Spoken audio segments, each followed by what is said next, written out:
perfect day for Phelim. I'm always thinking with Ronnie, there is that sense, and I mentioned it before, that he'll just be around forever. I don't know if that's something that you would dare kind of, ever think about, that he's that kind of impact, or whether you just see him as your dad. Well, Luke died in 1984, and his legacy has just gotten stronger and stronger. And it's been it's been 17 years or so since Dad died, and it feels like people are as interested, if not more interested now, in hearing about him and remembering him. So I would hope that continues, and I'm so proud of today. I think any excuse to come out to Greystones is always a good one, whether it's to play at the Whale to remember Dad, or in one of my one-man shows. But this is a special day for us as a family, and we moved to Greystones first in the early 70s, and went to live in a new Killincarrig Road in Carnac, which is literally a stone's throw from the front door of the railway station. And of course we only moved about 5 or 6 doors up the road from there.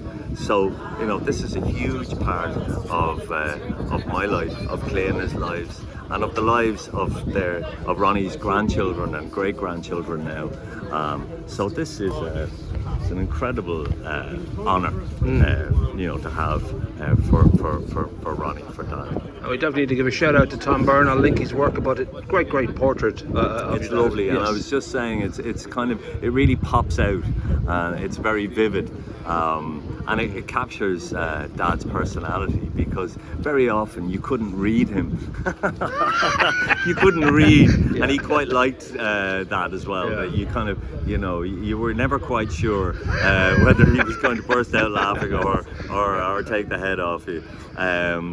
Clean has just told me that there was a local man who said to him one time, do you ever give out? And Ronnie said, I'm always giving out. And apparently he has a plaque up in his garden saying, always giving out. Nice. that idea too, that as much as he was a huge success in music, his storytelling and his ability to weave, like I've witnessed it many times, people are laughing from the second sentence. It's not even that he gets to a great punchline, it's the storytelling. He has the same kind of DNA that he could be Billy Connolly in another life. He could be a comedian. I don't know if that was something you recognised early on, that as much as he was a musician, humour was huge, I think, in his life. He had a real love of the passing of a story from one person to another. He was really interested in the people he met when he travelled around, particularly around Ireland. He was really into. I remember one day we were walking along the track from Greystones to Kilcool, and we met an older gentleman who was struggling on a stick, and they were exchanging experiences, because Ronnie had a hip operation as the result of a car accident, and he asked this man had he considered a hip operation, because Ronnie had found it so successful, and he said he was on a waiting list, and Ronnie told this man how his accident had come about, and he asked this man how his accident had come about, and he said that he had been working on the railways all his life, and one day he got a smack of a train. Wow. So right. He was always open to talking to people, hearing their stories, and that kind of interest in people comes back in spades then, because it's not the Irish Times or awards that he sought.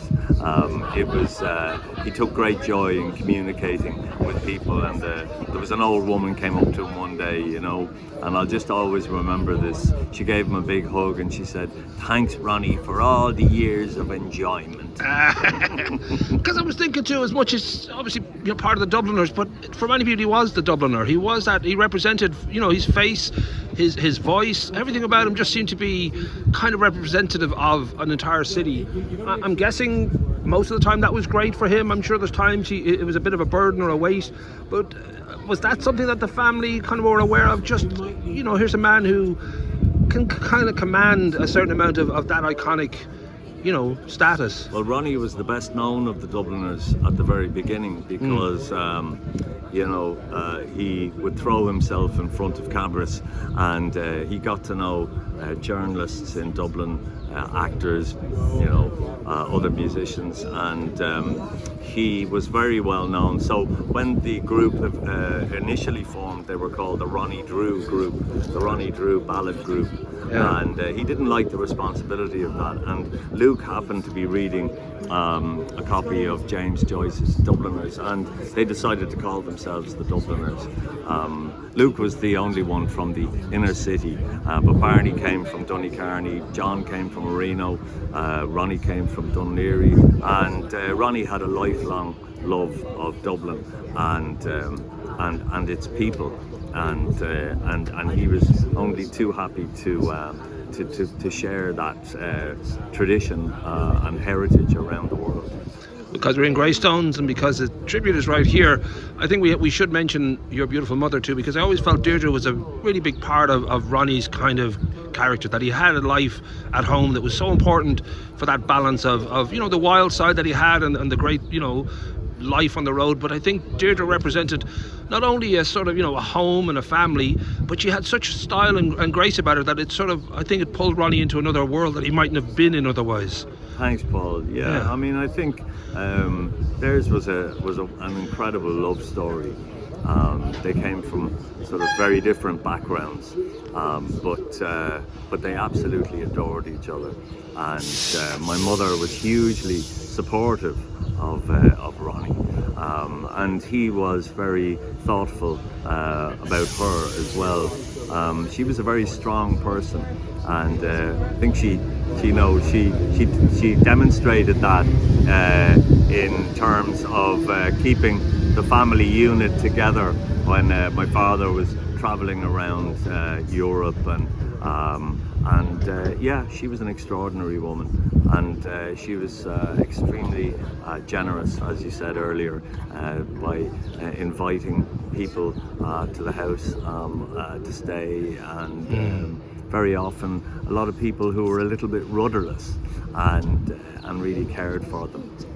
And I will just finish by saying I want to thank Ronnie for inspiring me to go after a woman way out of my league too, and I'm managed to marry her.